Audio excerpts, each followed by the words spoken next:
képp koo xam ne bëgg nañoo topp bu abonné ci chaîne bi rek di Mbacke Kadior TV luñ dugaliti dana ko am en exclusivité.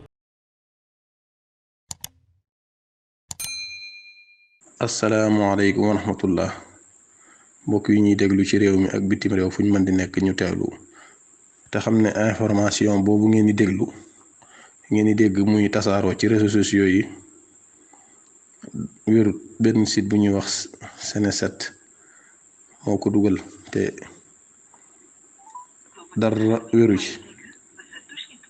ñu déglu sëñ Jili ci boppam. waaw sëñ bi Mbacke. waaw Cheikh mi Guèye. waaw dama bëggoon nga wax rek nga wax ba ñëpp xam ne dara jotu la te wax ji ay caaxaan la. ñoom kay. nañ ko dindi rek. waaw ñu ngi su ma koy sàkk daal ñoom nañ ko dindi rek. waaw nañ ko dindi rek. waaw baax na yàgg fi rek te wér.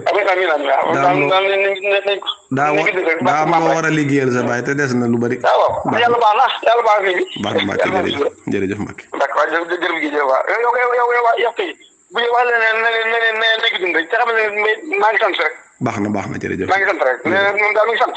waaw mi ngi sant suñu borom. baax na jërëjëf. asalaamaaleykum mbokk yi yéen ñi nga xam ne yéen a baaxoo ànd ak chaîne bii di Mbacke Kadior TV à partir d'aujourd'hui gën nañ koo yaatal ci YouTube bi képp koo xam ne bëgg nañoo topp bu abonné ci chaîne bi rek di Mbacke Kadior TV luñ dugaliti dana ko am en exclusivité jërë ngeen jëf.